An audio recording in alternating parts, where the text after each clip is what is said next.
Jaya Radha Madhava Kunja Bihari.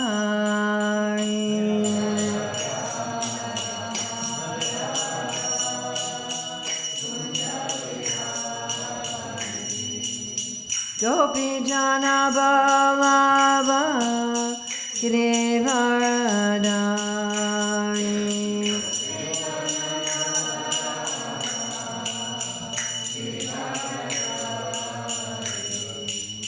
Gopi Jana Balaba Giridharadari.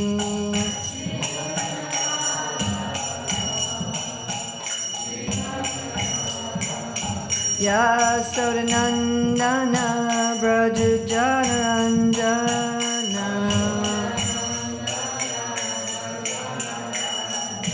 Yasodanandana Braja Janaranjana.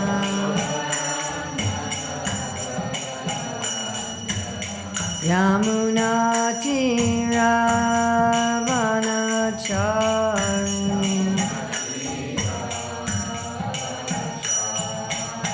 Yamuna Tiravanachari.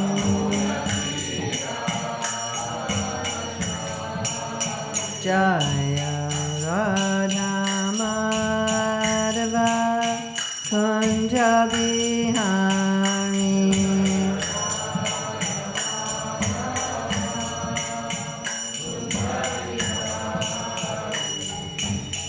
Gopi Jana Balaba Giridharadari.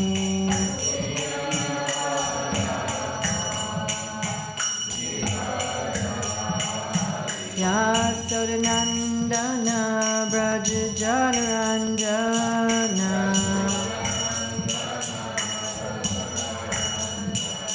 Yamuna Tiravanachari.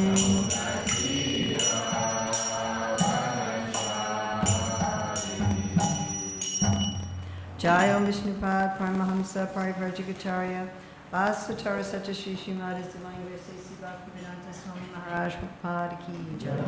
ISKCON Founder Acharya Srila Prabhupada Ki Jai. Anantakoti Vaishnava Vrinda Ki Jai. Namacharya Srila Haridas Thakur Ki Jai. Prem Shikaho Shri Krishna Chaitanya Prabhu Nityananda Shri Dvaita Gadadhar Shivasati Gaur Bhakta Vrinda Ki Jai. Shri Shri Radha Krishna Go Gopinath Shai Mukunda Radha Kunda Giri Govardhana Ki Jai. Vrindavan Dhama Ki Jai. Mathura Dhama Ki Jai. Navadvip Mayapur Dhama Ki Jai. Jagannath Puri Dhama Ki Jai. Gangamai Jamuna Devi Ki Jai. Bhakti Devi Ki Jai. Tulsi Maharani Ki Jai. Samaveta Bhakta Vrinda Ki Jai. Gaur Premanande. All glories to the assembled devotees. All glories to the assembled devotees. All glories to the assembled devotees. All glories to Sri Guru and Gauranga. All glories to Srila Prabhupada. Nama Om Vishnu Padaya Krishna Prasthaya Bhutale Srimate Bhaktivedanta Swami Niti Namane. Namaste Saraswati Deve Gauravani Pacharani Nirvisesa Sunyavadi Praskachade Shatara. Manchakalpachubhyas Chakripasinthaya Vachapatitanam Pavanavya Bhagavan.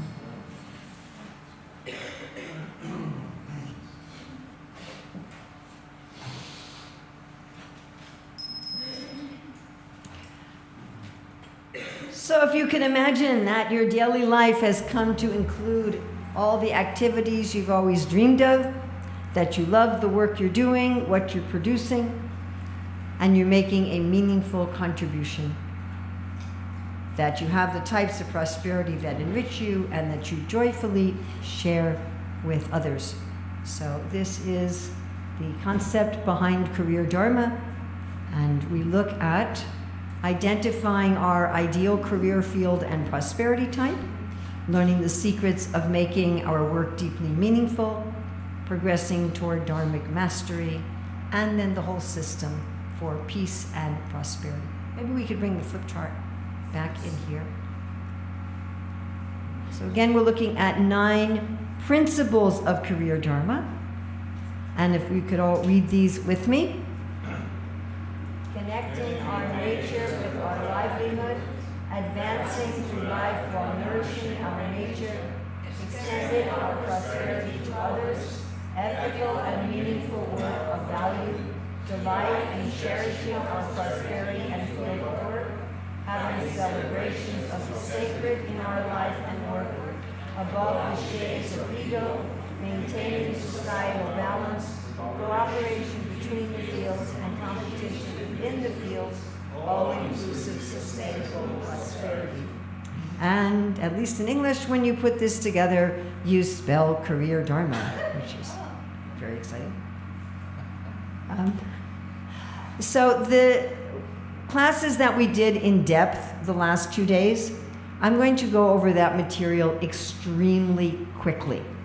And I'm going to spend more time on the material we did not cover on Saturday and Sunday. So if you were not here on Saturday and Sunday, I would suggest that you try to watch those online. I mean, I will be touching it, but I'm just going to touch it. It's just going to be a quick review. Also, we do have the book available today in Bhaktivedanta Library Services. So you can get yourself a copy of the book. It's also available on Amazon in print and ebook, and soon audiobook. The audiobook's done, we just have to get it up online. So first we're going to look at identifying our prosperity type and career field, which is principle 1, connecting our nature with our livelihood. So often we think of career success as just being about money. And I'm going to ask again, because some people haven't been here over the weekend, so I hope you don't mind if I do some of these things again. Have you ever met anyone, heard of anybody, read of anybody, know anybody who didn't have a lot of money but had a rich life? And have you ever met anybody, heard of anybody, read of anybody who had a lot of money and an impoverished life? So somehow we all know that there's not a one-to-one equivalence between feeling that we have a rich, prosperous life and having money. And we're not discounting that everybody needs money. They didn't give me this computer for free. I had to pay for it with money. So we need to have some money. But that's not the be-all and end-all of prosperity. And we looked at the 6 ways of being rich. You're looking at my computer? We looked at the 6 ways of being rich, and we'll go through these again very briefly. And I think most of you ended up with your list, your prioritized list. Yes. And if you want to go more deeply into this in the book, it's in chapter 2. And we have an exercise in Appendix A where you can look at different careers and identify what types of prosperity are coming from those careers. And then we have an exercise in Appendix B, which is like what I did up on the board with that one gentleman, where you put these in order and then you actually compare them to see what's your priorities. So the first is Aishvarya, which comes from the Sanskrit word Ishwar. It means the controller. So this is people who have positional leadership. Positional leadership can also refer to money or luxury that's used for control. So some way in which you have positional leadership. Now, some of us really thrive when we have a situation of organizational or positional leadership. We really like helping other people to succeed, putting people in places according to their talents, organizing and allocating resources and putting things together, right? So, like, I do have one friend who told me that she loved it when she got out of marketing and sales and helped other people to become successful and manage other people. And I said, how many people are you managing? And she said, 50,000.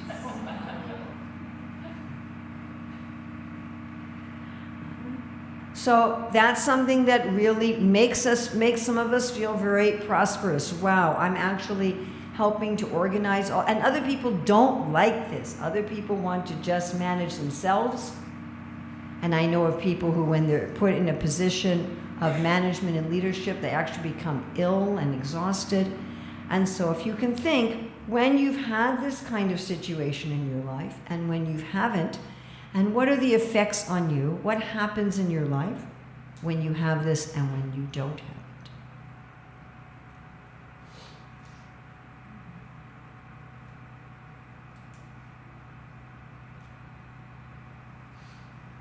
And the next is Gyan. So Gyan is knowledge.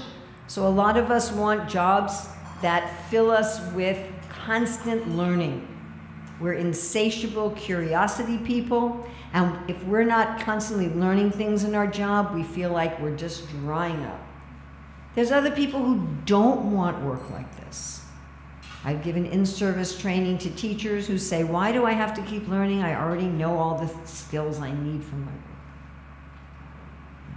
And then there's some of us who are kind of in the middle. So I'd like you to think of when you had some work that forced you to keep learning as part of your work, when you had work that didn't. How do you feel when you have it, and how do you feel when you don't have it?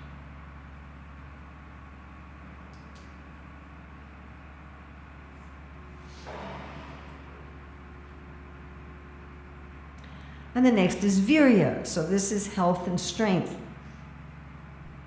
So I know some people who love their job because it's very physical. Like I have a friend who works in construction. He loves the physicality of the work. I remember talking to someone here years ago who said she loves taking care of the cows because it involved a lot of walking and physicality. I also have a friend who runs an Ayurvedic restaurant, and one thing she likes about her work is she eats all Ayurvedic food. So some of us have careers that intrinsic to the career is some aspect of health and strength. Others of us don't want to have this as part of our career. We want to just do mental work in our career, and we want to use physicality as a break from our work. We don't want it as part of our work. So I'd like you to think when you've had some aspect of virya as part of your work, when you haven't had it, what happens with you, how do you feel when you have it and when you don't have it?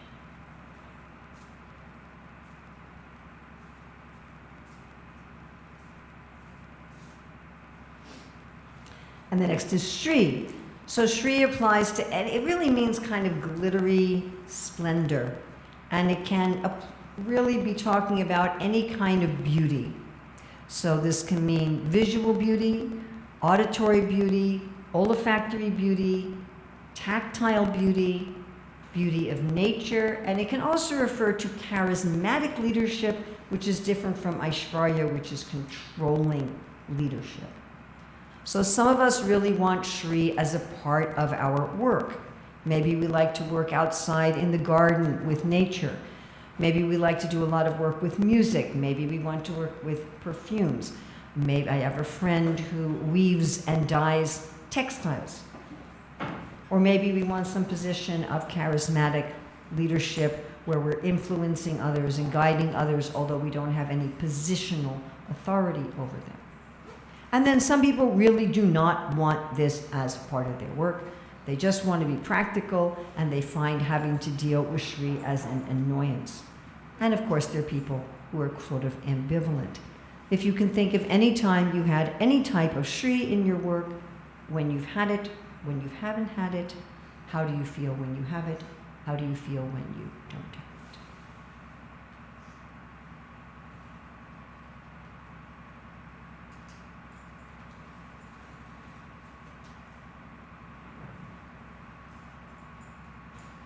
And then we look at Yasha. Yasha is fame, but it's fame for righteousness.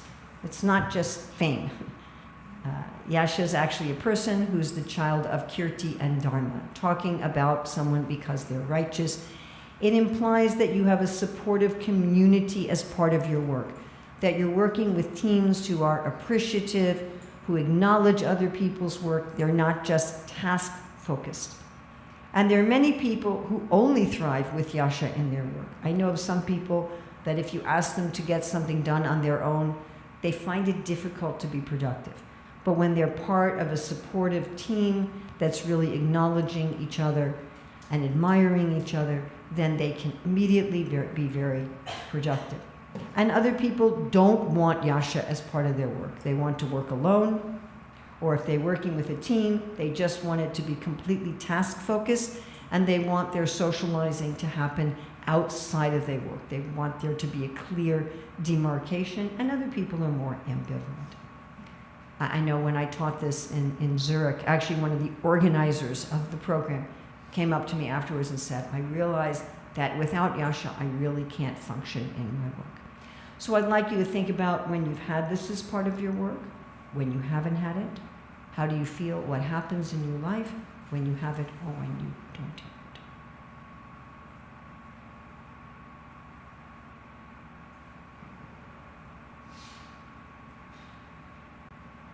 Then we come to vairagya, perhaps the strangest of the prosperity types.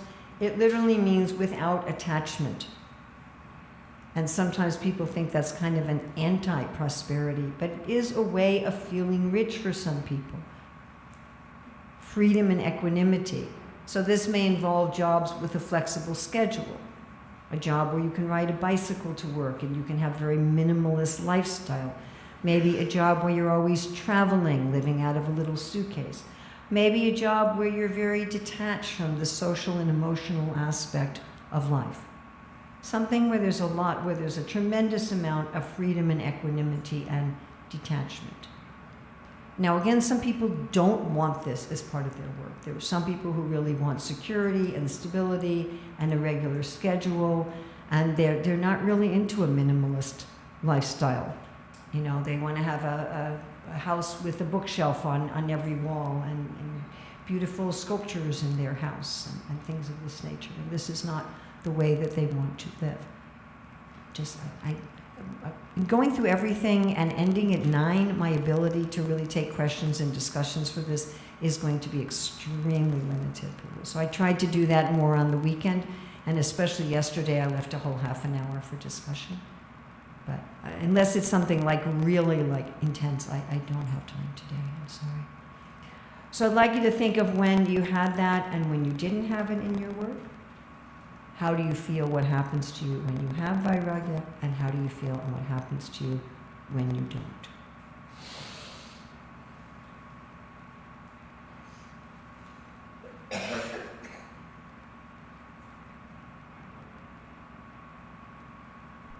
And again, if you want to go more deeply, we spent a whole hour on this on Saturday. If you want to go more deeply into this, again, it's chapter 2 in the book, and Appendix A has a list of all different jobs, and you evaluate what forms of prosperity they're getting from their work, and then we have another appendix, I can't remember the letter of it, I think it's C or D, that gives you the answers with explanations. And in Appendix B, we have that exercise we did on Saturday where you order these in order of importance, and then you evaluate your order and see if you want to make some change in that order. And most people have 2 or 3 of these that are really important to have in their work.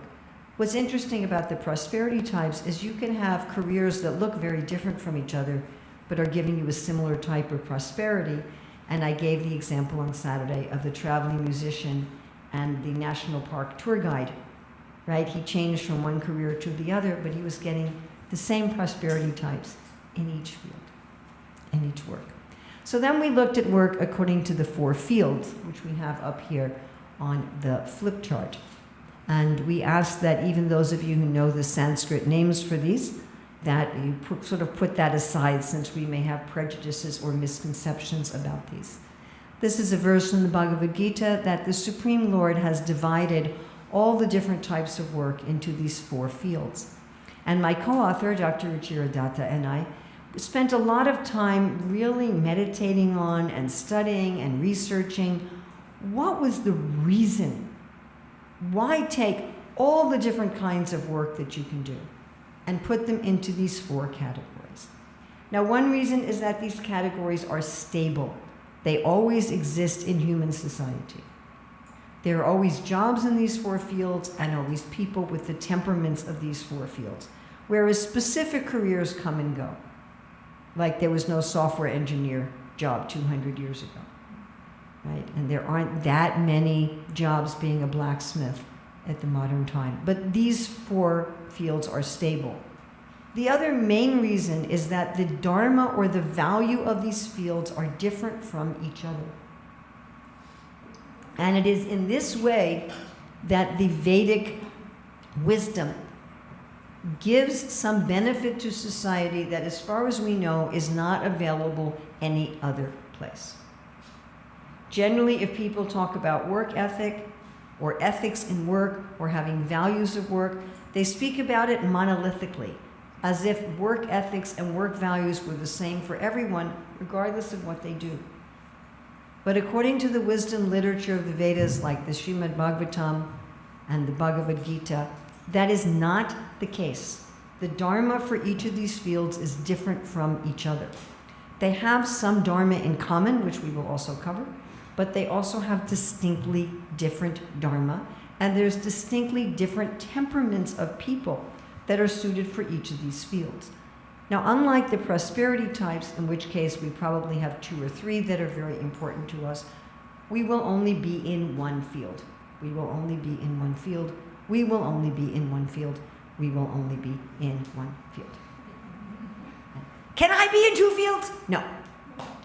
You can be. No. You can be in one field that particularly assists another field. So you might be situated in government, but you're really helping the artistry people. Or you may be in artistry and you're really helping the government people. So you can be in one field that's really assisting another field. But your own work is only going to be in one field. So we're going to fly through the definitions of the field and the definitions of the temperament, since I spent an hour and a half on each of these over the weekend. Okay, field of artistry. This is the field that gives support to the society. It supplies all the beauty, all the support, all the pleasures of society. Okay? Somebody tell me some careers in this field. Huh? Dancers, most, not all. Huh? Theater, most, not all. Most musicians, not all. Athletes, professional athletes, yes. Huh? House painters. Fine art painters, most, not all. House painters, yes. Construction workers, yes. Huh? Plumbers, yes. Carpenters, yes. Surgeons, yes. Poets, some, not all. Poets, you said. Some, not all. Architects, yes. What else? Clerks. Huh? Clerks. Employees. Clerks, yes. Yeah. How did you say Clarks? Yeah. Where are you from? From here. Here. Yeah. Okay, is that a Dutch accent for clerks? Yeah, even if you're in the UK, you know, if you're from England, you may not understand the Scottish accent. And if you're in Scotland, you may not understand the Irish accent. Right? And sometimes when I'm in Australia, I'm like, I remember when I first heard them saying controversy, I'm like, what? Oh, controversy, okay. Okay, now the temperament of the people who work in this field. Someone tell me something about the temperament of the people who work in this field. Honest. They're honest. Honest about what? About the details of their work. About the details of their work. They're going to say, this is how much the pipe cost me, here's the receipt, and this is how much my labor cost. They're going to say, this is what's wrong with your car, and this is not what's wrong with your car. They're going to be honest about that. This is the quality of the sheetrock I'm putting up on your wall. Right? What other qualities do people have who are suited for this field? Huh? They want to please customers or clients. They want to please the customer or the client, and getting appreciation and recognition from the customer or the client is just as important to them as getting paid. Sensitive. I don't know about sensitive, but the people, they have to be somewhat into providing sensory pleasures for the society. They may not necessarily be sensitive. Passionate about work. That should be true for all of the 4 fields. By the way, are wrong answers as much learning as right answers? 1, 2, 3? Yes. Detail oriented, no? That could be any of the 4 fields. Huh? Service attitude. A service attitude, yes. Thank you for translating that. Very concrete. This is a very concrete field. What constitutes excellence in the work, how you get your training is very concrete. It's very known. How do you train someone to be a carpenter? There's a known procedure. And what is a table? I mean, this table has 1 leg and that has 3, but you still know it's very, very concrete. It's not an abstract, what is a table, really? It's not like that. Okay? Anything else you can tell me about the temperament of people suited for this field? Like to serve, yes. Satisfied. These people are naturally satisfied. What are they satisfied with?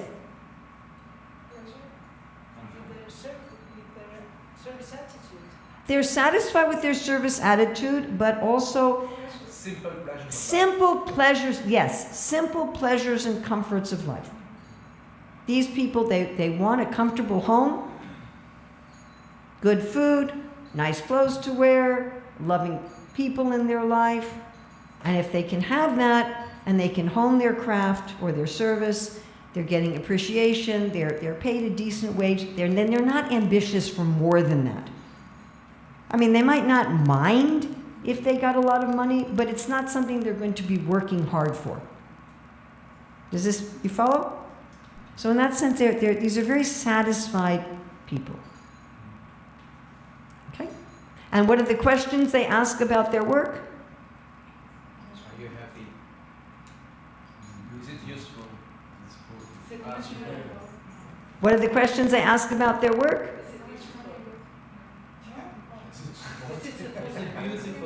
Is it beautiful? Is it supportive? Have I made the world more beautiful? Have I helped support people? Have I been a supportive person? These are the people who provide the foundation for the work in the world.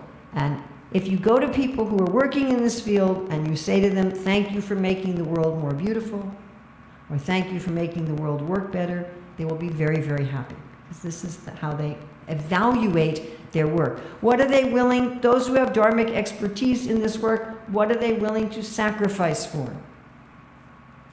Prestige. No, never. No. They're satisfied people. The beauty of your work. Yes, the quality and integrity of their craft and service. Even if someone's pushing them to make more money or to work faster. Right? I gave that example, the restaurant I saw once that had a sign, we make slow food. If you want fast food, go down the street. So even if someone's pushing them for efficiency or higher profits, if they have dharmic expertise, they will sacrifice for the quality and integrity of their work or service. Okay? We're going to go on to ideas. So ideas provide the wisdom, truth, guidance, vision of society. And generally they do this through language or through mathematics, but sometimes through the fine arts. So you're going to have some painters, musicians, actors, dancers, poets, etc., who are actually in the field of ideas rather than the field of artistry. That's a minority. Like coin. I was saying the Melbourne coin. I was thinking he falls in that category. There's a machine outside, and you're being over there, I actually can't hear you. Yeah, I was just saying, because initially I was thinking about the poet named Leonard Cohen, who was having so many wonderful ideas. Okay. And that's the reason why Well, there are. I mean, if you're writing poetry like, you know, cherry blossoms come in the spring and the river flows gently as I sit and drink my tea, that's in artistry.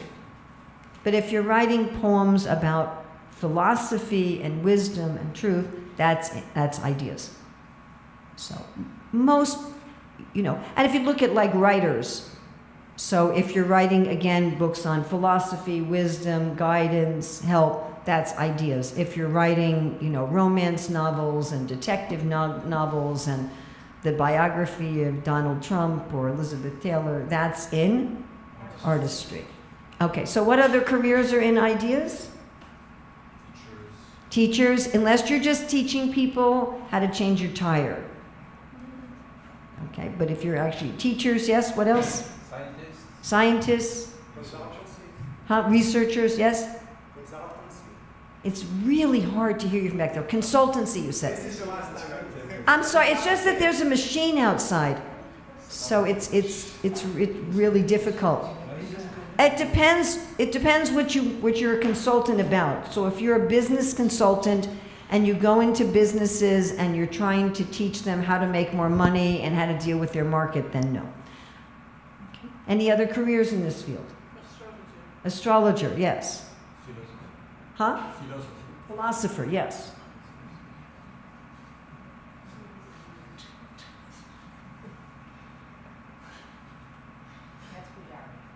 If you're full-time pujari, not something you do sometime on the weekend or, you know, but if that's your full-time work, yes. Astrologer, yes. Priest. Huh? Priest. A priest, minister, rabbi, imam, yes. Doctor, but not surgeons or dentists because they are considered like plumbers and carpenters. What'd you say? I said with better salaries. With better salaries, yes. Okay? So we're going to look at the temperament, the temperament of those suited for the field of ideas. Tell me something about the temperament. Detached. Very detached, yes. It's an unsentimental field. What else? Abstract. It's a much more abstract field. What's good philosophy and what makes a good philosopher is a lot harder to figure out than what's a good table and how do you become a good carpenter. It's much more abstract. Satisfying. Also very satisfied, like people in the field of artistry, but satisfied in a different way. These people are satisfied with mental and intellectual stimulation rather than simple comforts of life. In fact, they may not even be very interested in simple comforts of life. What else about the temperament of people suited for this field? Straightforward, honest. Very straightforward, honest.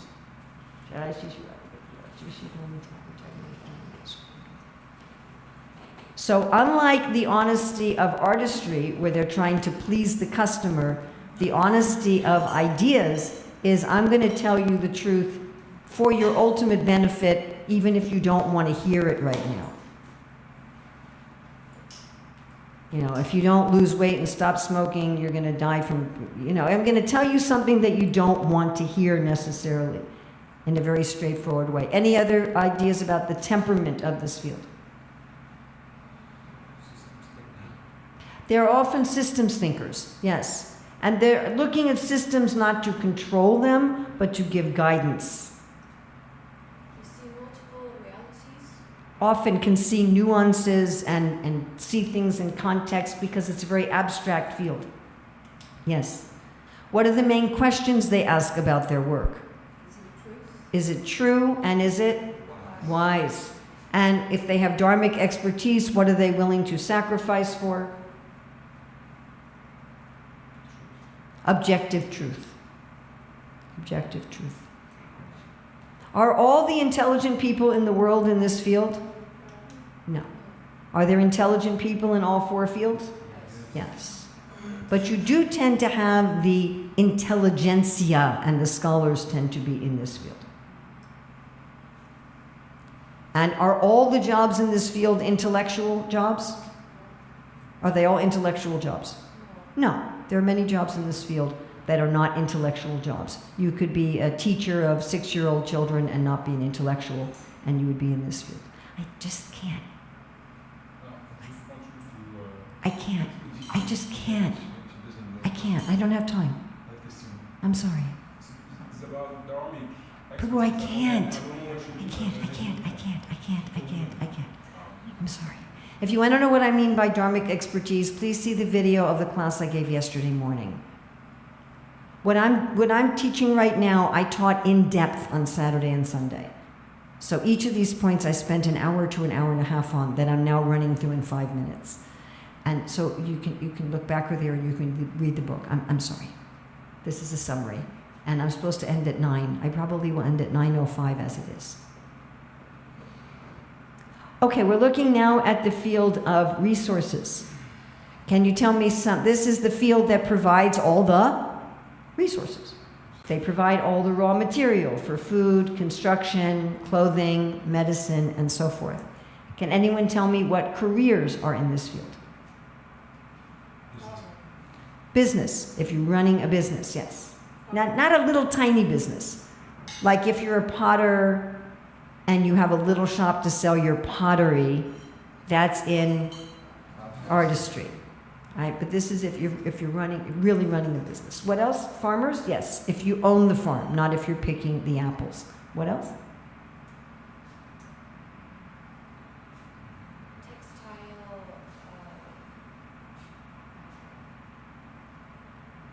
producer. If you any kind of business, so a textile business, yes. Anything else? Banker. Banker, not the tellers in the windows that give you your take your cash, but the people who run the bank, financial advisors, financial analysts, the people that sit at the tables, you know, when you sit with people at the tables and they help you with your mortgage or things like that. So all of those people in banks. So traders also? Yes, traders also. Yes. Okay. So, huh? It depends. In India, accountants are in the field of government. They act like lawyers. And it depends what you're doing as an accountant. Some accountants are just going to be in artistry. If you're actually giving financial advice and you're analyzing things and guiding people in that, then you'd be in resources. Okay, the temperament of people suited for the field of resources. Expansive. The Bhagavatam says they're always thirsty. Always wanting more. Why? Because they have to feed the world.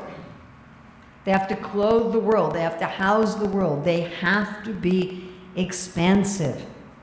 What else is their temperament?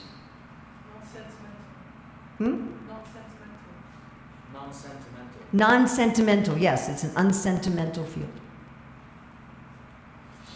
What else? Very detailed. They look into the details of the They also have some degree of systems thinking, yes. It's really hard to hear people with that machine going. It's really annoying, by the way. So yeah, they also can look at systems, but they can look at systems of their work.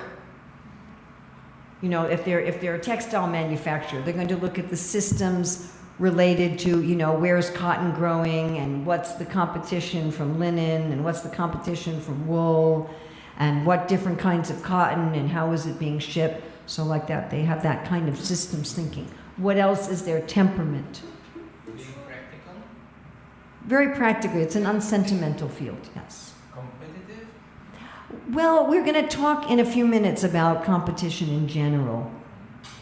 The truth in their work is flexible. The truth in their work is flexible.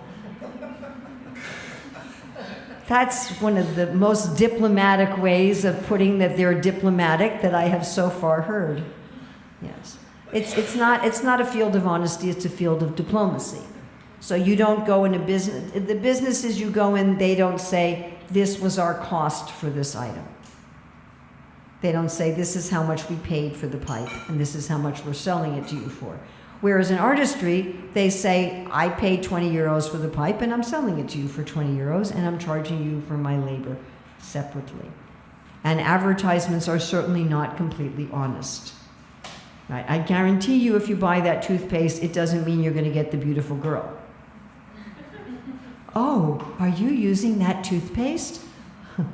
No, it's not, we don't expect it to be completely honest. Okay.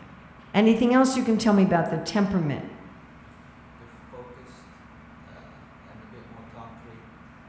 Okay, it's much more concrete than ideas, but more abstract than artistry. Because what makes a good business or a good business person may vary considerably from one country and culture to another. It's not quite as easy to define. Also remember, they want to put their oxygen mask on first. They've got to make sure that they're making money or else they can't feed the world.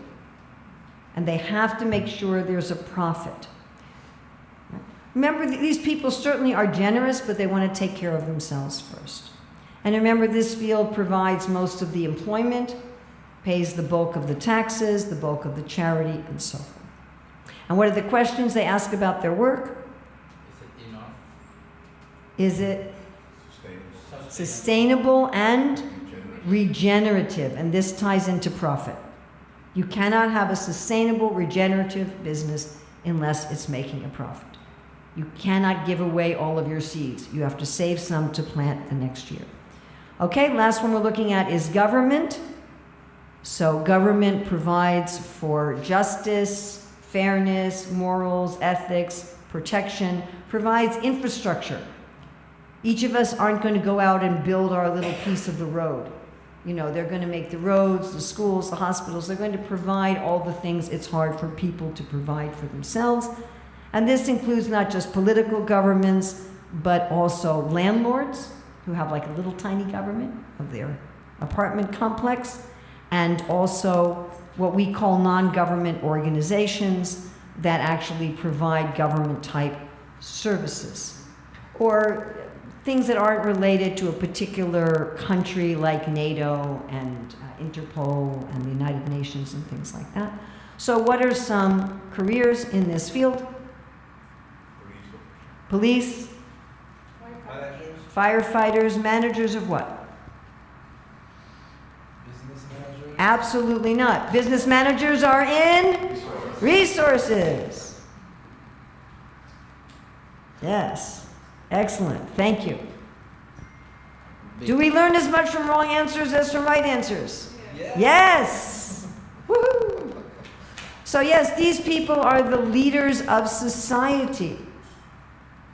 However, can you find leaders in all four fields? Yes. Can you find intelligent people in all four fields? Yes. So a manager of a business is a leader in resources.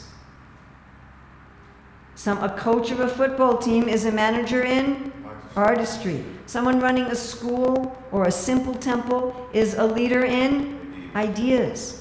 So just because you're a leader, just because you're a manager, doesn't stick you in government.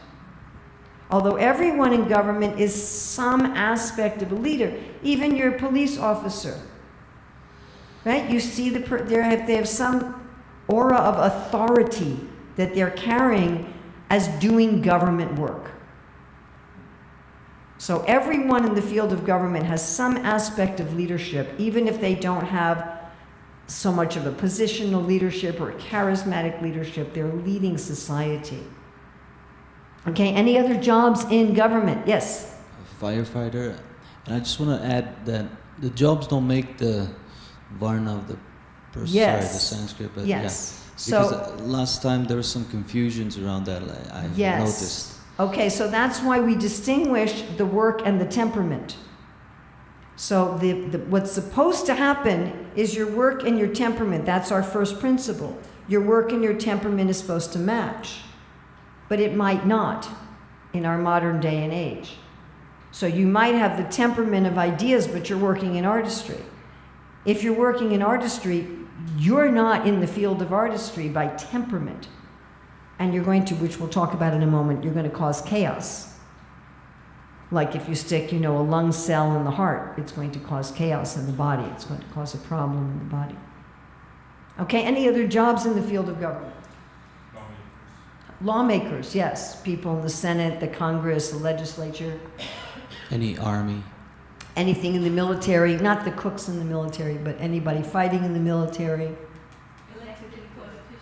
Any elected politicians, any elected position. What else? Lawyers, judges. Yes. Okay. What is the temperament of people in the field of government? The temperament of people suited to the field of government. Risk. Yes, they actually thrive on crises. So while they do their best to preserve peace and harmony and avoid crises, when a crisis comes, they're energized and focused. People-oriented.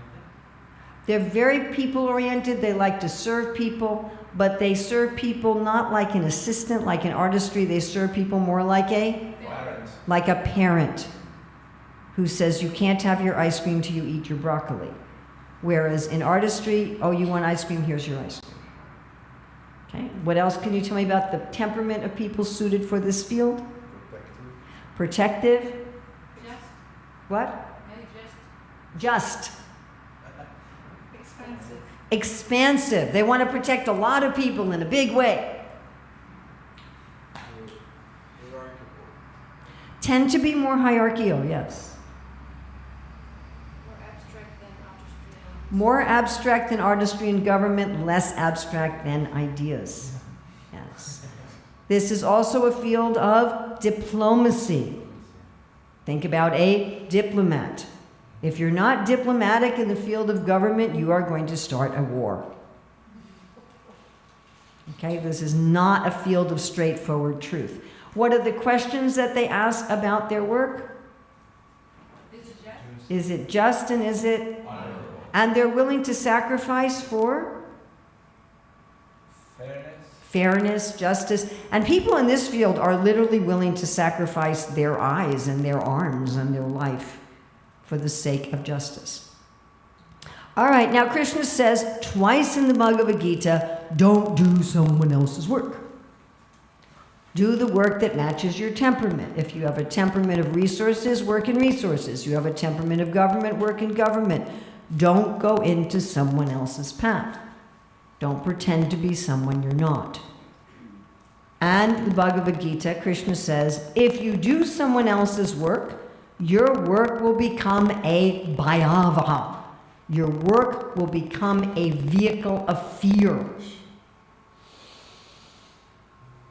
Like if you're trying to drive a boat on the road or a bicycle in the sky, it will be fearful for you and everybody else. And we looked about the harm and the benefit that come to us as individuals. Swa-dharma means our own work. Para-dharma means someone else's work. When I do the work that matches my temperament, I will feel energized. I'll forget it's lunchtime. I won't want to go to bed. When I do work that's not my nature, I will feel strained, depleted. When's lunch? When's lunch? Yeah. Another 3 hours to lunch? Maybe I can take a break and do something else. When I do the work that's my own nature, my mind is my friend. My mind's working in harmony with me. When I'm doing work that's someone else's nature, my mind becomes my enemy. When I'm doing work that's my own nature, I'm naturally celebrating. I'm detached from the results. I'm enjoying what I'm doing, and I still need to get paid, but I'm thinking, if I didn't need to get paid, I would do it anyway. I'm detached from the results. Success, failure, happiness, distress, honor, dishonor. And let Krishna have the results. I'm happy with the work. When I'm doing someone else's work, the work doesn't satisfy me, and therefore I become very attached. It becomes all about the money or the prestige or the facility and that. And I really can't surrender the results to Krishna. Okay, looking at principle 2, advancing through life while nourishing our nature.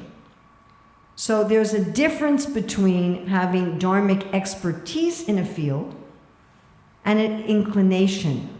So our Shastras describe dharmic expertise in each field, but when we're trying to understand what field we're in, we want to look perhaps at a beginning inclination. Maybe we haven't been trained in the Dharma of our field.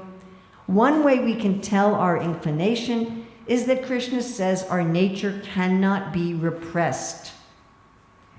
You may do someone else's work, but your nature is going to come through anyway. When we see in young people, that nature may come out in troublesome ways if they haven't yet been trained in the Dharma. But yeah, I have literally 15, 20 minutes. Sorry. I'm thinking about Duryodhana. He was saying that's my nature, so why do you accuse me about anything? So that's Was it Duryodhana's nature to work in the field of government? Yes. Did he do it dharmically? No. He violated some of the other principles of Dharma. Was he in the right field? Yes, he was in the right field. Did he do it rightly? No. So I can be making a mistake because I'm in your house trying to enjoy your house as if it's mine and stealing your things. And I can also be in my house making a mess of things. I can be in my own house but leaving trash all over the floor and never washing the dishes and never repairing the plumbing. So that's another problem. So a lot of times we need to look at what is a person's nature that may not yet have been trained. Remember I talked about the guy who would do this in his class all the time and ended up being a drummer? And understanding how we're going to nourish our nature relates to how we advance naturally through life. So the idea is that when we're young, our nature should be ascertained. We should be trained in that nature so that by the time we're 18, 20 years old, we actually can know what is our career, where we should go. Then in the prime of life, we're working according to that nature, making a contribution to society. When we hit middle age, we can retire from working and guide others. And when we're at the very end of life, we have nothing to do with any of this, and we prepare for our final journey. All right, is that enough? No!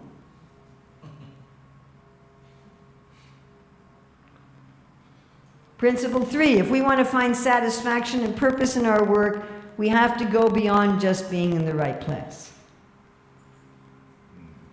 We have to share. Krishna says in the 18th chapter that even the great souls have to give in charity.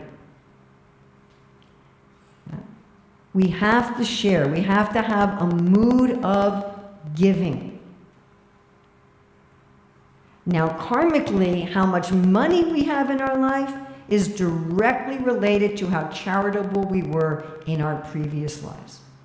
And, interestingly enough, it also relates to how charitable we are in this life. Ha-ha! You're not just stuck with your past karma. There's a lot of evidence that people who give more charity in this life can end up being 6 times wealthier than those who don't give charity. Now, charity isn't just about money. Remember, we talked about the 6 types of prosperity. By the way, I'll share this PowerPoint. Just message me and I'll share you a copy. And we have the book as well. So we have a whole chapter on this. So this is just a little idea. Whatever prosperity we're enjoying, share it. I'm enjoying vairagya. How do I share that? I could volunteer to help people donate used clothing.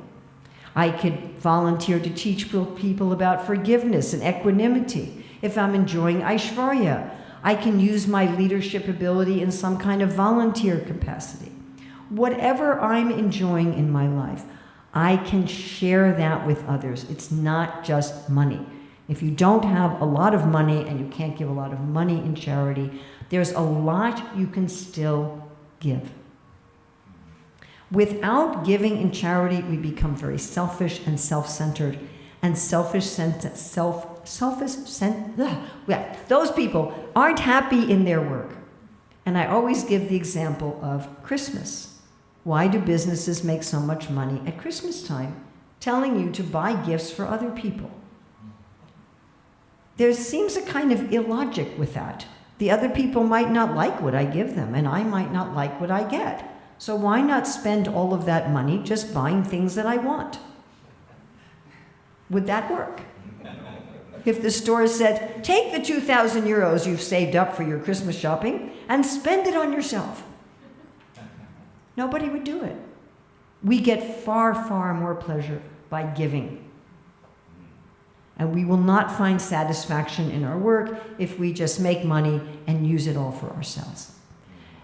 Fourth principle, ethical and meaningful work of value.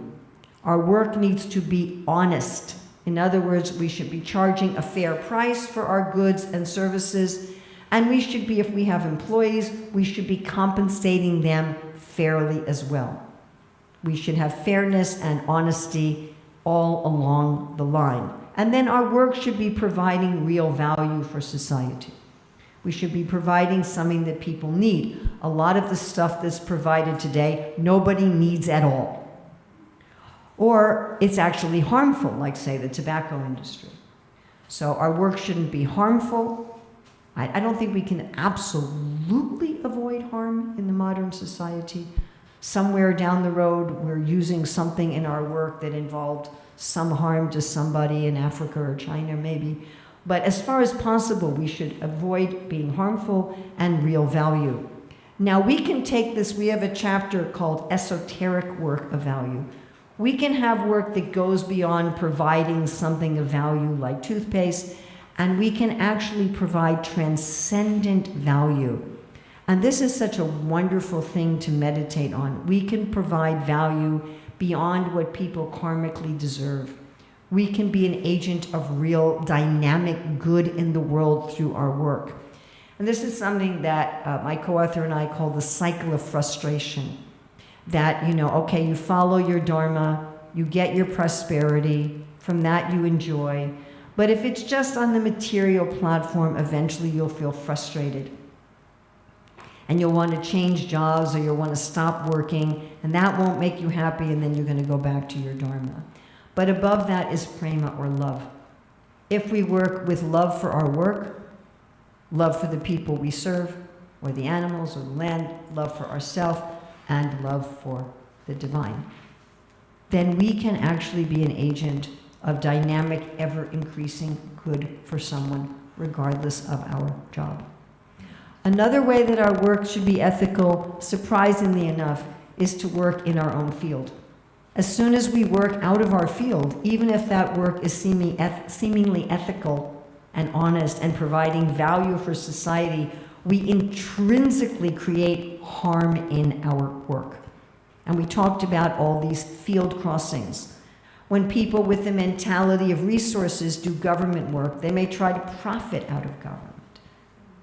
When people with the mentality of government work in resources, their concept of social justice may mean that the business fails. We talked about when the government took over the farms in the former Soviet Union and people died of famine. Crossing government and ideas. When people with the mentality of ideas work in government, they're going to tend to be too soft on crime. They're going to want to do a lot of research and not make decisions in a timely manner to benefit people. When people with the mentality of government work in ideas, they may tend to politicize knowledge. You can think of history books written by politicians. Or they may tend to impose a more hierarchical structure on ideas that stops the free flow of knowledge. When people with a mentality of ideas work in resources, they're not going to tend to have this expansive quality, and they're probably not going to feed and clothe the world. They also may feel that it's not ethical for them to be making money, and therefore they may just give things away. When people with the mentality of resources work in ideas, they may think it's unethical to do theoretical research that doesn't have any immediate financial gain, and they may reject that research. Or they may profitize knowledge. They may try to have knowledge, put out knowledge that is going to make more money for them rather than giving objective truth. When people with the mentality of artistry work in government, they're not going to be willing to run into a building with an active shooter because they're not people who are high risk takers. They're also going to struggle with the more abstractions of government, and they may not be able to make decisive decisions in what we call the fog of war. When people with the mentality of government work in artistry, they may find it very difficult to please customers or clients, and they may become insubordinate. They may also feel very frustrated that they're not able to work for justice, and they may become vigilantes or in some ways cause agitation in society, trying to get justice and fairness in a way that they can't do it directly. When people with the mentality of ideas work in artistry, we're going to have the same problem as government-minded people working in artistry. They're not going to want to please customers and clients, and they may be really bad workers. They may be insubordinate, they may miss deadlines. There's some way they're going to try to show their tendency towards freedom. They may dry up the field of artistry. They may be too detached to provide for the sensory pleasures of people in the world. When people with the mentality of artistry work in ideas, they may bring sensuality to knowledge, as if you were putting spices in the eyes of the world. Or they may just think, what is all this theoretical study? It's like crossword puzzles. You know, they may not see the value of it, and they may neglect it. Or they may be corrupted by their natural desire to please and to have basic comforts in life. When people with the mentality of resources work in artistry, they're going to want to make more money faster. And therefore, they're going to be at odds with that basic dharma of resisting making more money faster and preserving the craft. So they may automate craft. They'll destroy the craft if they work in that kind of a field. They may take away the inspiration of entertainment and replace it with lots of sex and violence just to make more money. When people with the mentality of artistry work in resources, they're not going to be expansive. They're happy to have a little bakery, but they're not going to give out bread to the world. And not having that sustainable, regenerative mood, they might not take proper care of resources and have businesses that are causing pollution. And in this way, as soon as we work out of our field, our work becomes intrinsically unethical. Now we're going to progress to dharmic mastery. Now here's what Duryodhana didn't do. He didn't take delight in cherishing our prosperity and field of work. Whatever prosperity we get, we're getting from nature. We're getting from Mother Nature. If we don't cherish our prosperity, it's like cutting off the head of the goose who laid the golden egg, or cutting off the branch that gives us fruit. Our first source of prosperity is our own body and mind. We should not do work that's physically, mentally, emotionally harmful to ourselves, or we're cutting off our own source of prosperity. And what about people that we work with, our colleagues, our employers?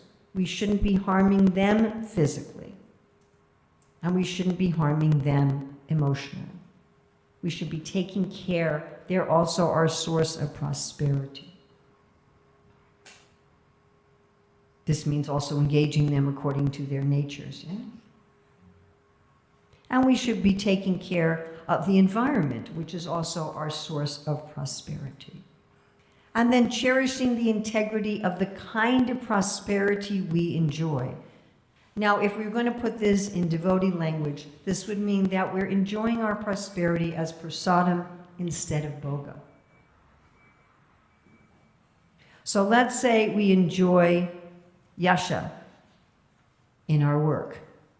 So we want to make sure that we don't ask people to respect us when we've made a mistake. We make sure we keep our integrity. If we're enjoying vairagya in our work, we don't want to be so detached that we don't care about anybody. We still want to sacrifice for the good of others. If I'm enjoying aishvarya in my work, I want to help other people also to be leaders. I want to empower others. I don't want to go in a room as the big controller, overpowering others. I want to empower others. And then maintaining the integrity of your field. So our big problems in the world today are people working in the wrong field or people working in the right field that are not cherishing their prosperity and field of work. How do you cherish the field of artistry? Treat your customers and clients with respect. Keep high quality in your craft. How do you cherish the field of government? Make sure you put serving people first.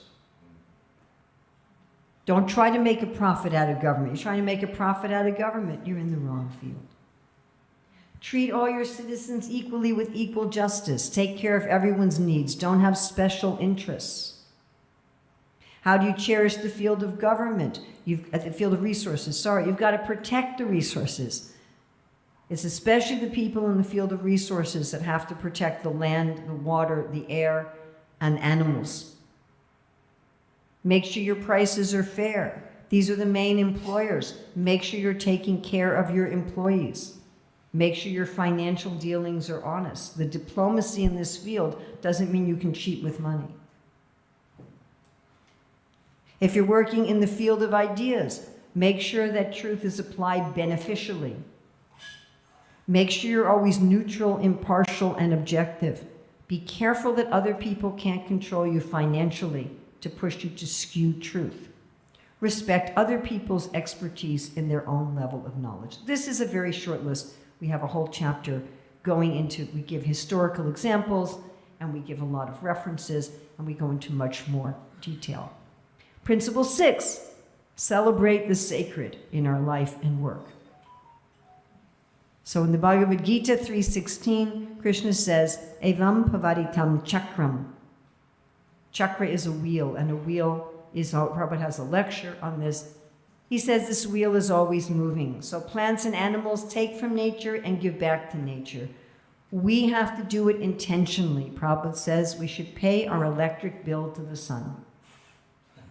So we need to take out some time to actually connect with our source. However one understands that. If one understands the source as God is the body of the universe, or one understands our source as the great undifferentiated energy, or as the Father, the Creator, the Witness, or as the supreme, wonderful, playful being, Lord Sri Krishna. However one understands the divine, we need to regularly give back to our source, to take some time out of our work and out of our life to connect, with the idea that then we will be connected at every moment.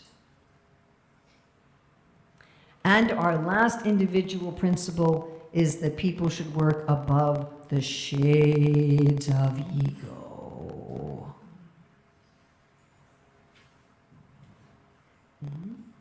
So here we have tamas, sattva, and rajas. These are all different varieties of ego that entangle us in our work. They're obstacles in our work. So again, our problems in society are people are doing the wrong work, or they're not cherishing their field of work, or they're really, as my co-author likes to say, moded out. Interestingly, in the Bhagavad Gita, in the 2nd chapter, Krishna says, Nistrigunya Bhavarjuna, get above these shades of ego. So why do we call them shades? Tamas is like a dark covering over the window. You can't see anything. Rajas is like a clear, like a sheer curtain where you can see light, but not clearly. You can't see the forms. Sattva is like a window without any curtains. And being above the shades is like being outside. So I'm going to introduce you briefly to these guys. I'm Thomas. I only do things if it's easy, you know? Like, I'll buy a plant-based burger if they sell it at McDonald's for the same price. But don't expect me to go to another restaurant, pay a higher price. You know, I'm the kind of person, whatever's on television, if my remote control's over there, I'm just going to watch the next thing, you know? Like, I'm not an ambitious person, yeah, and I'm not a spiritual person. I take care of my family, you know? Don't insult them, don't insult my group. and I can insult you back.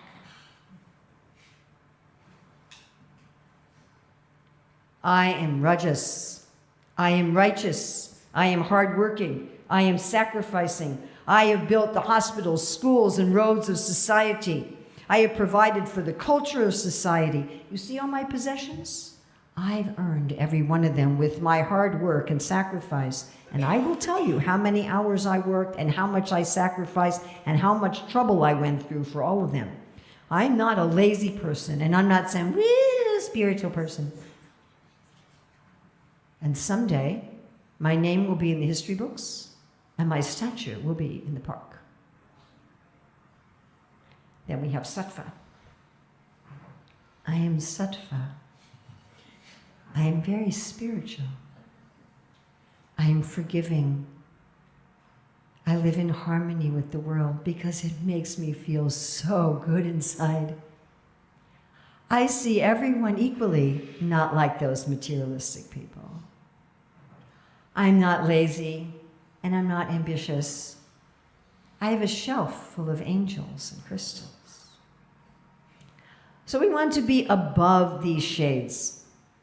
When we're above these shades, then we see life as an adventure with the divine. We see life as a playful adventure that we don't know how it's going to turn out, and we're co-creators in this wonderful dance with the divine. These shades are like the dark side of our work. They can capture us and pull us into the wrong mentality. Let's look at the shades in charity. So in tamas, I give the wrong thing to the wrong person. You know, I give alcohol to an alcoholic. Or I give the right thing to the right person, but without respect. Take your charity. Right? Or at the wrong time when they're on the toilet. In rajas, I give the right thing to the right person at the right time with respect, but I'm calculating what can I get back. In sattva, I give the right thing at the right time to the right person because it makes me feel happy. And above the shades, I give the right thing at the right time to the right person to make Krishna happy.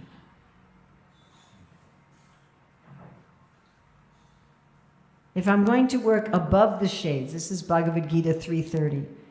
3 things to do, 3 things not to do. What not to do? Don't try to exploit my prosperity types. Don't think I'm an owner. I'm not the owner of my talents, my work, my wealth, and not be lazy or crazy. 3 things to do. Dedicate everything to the ultimate source. Always remember that I am not this body and mind.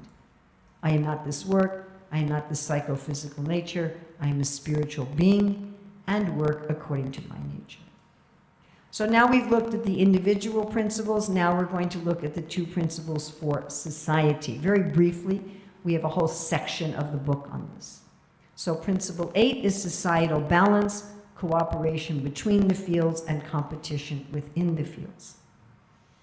So the fields need to cooperate with each other. Someone asked me a question over the weekend about cooperation. So ideas, trains, and guides. Government approves licensing, accreditation, provides proper venues and facilities. Resources provides the resources, the money and the raw material.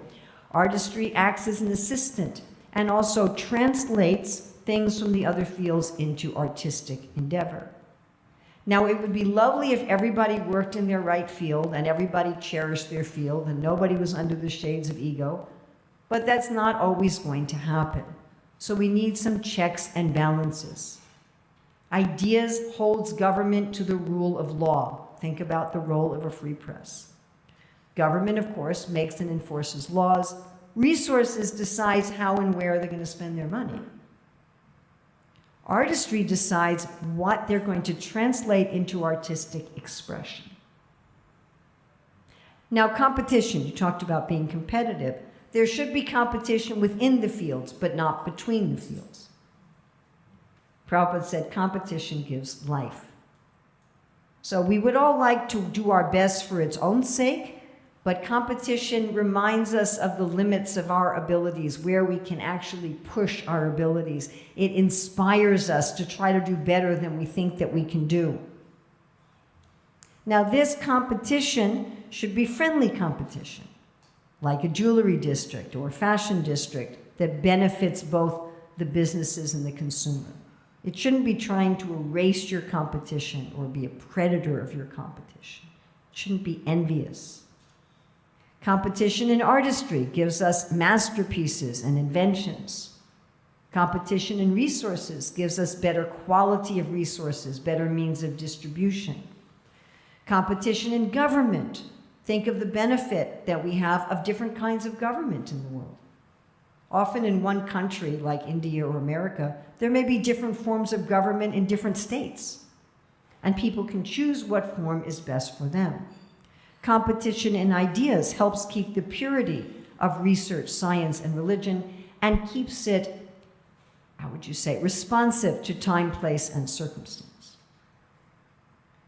The last principle is all-inclusive, sustainable prosperity. Modern economists made a deliberate, conscious decision to separate economic theory from natural resources. And they propounded the idea that economic prosperity equals economic growth. What's wrong with that? Prosperity is equal to economic growth. What's wrong with that?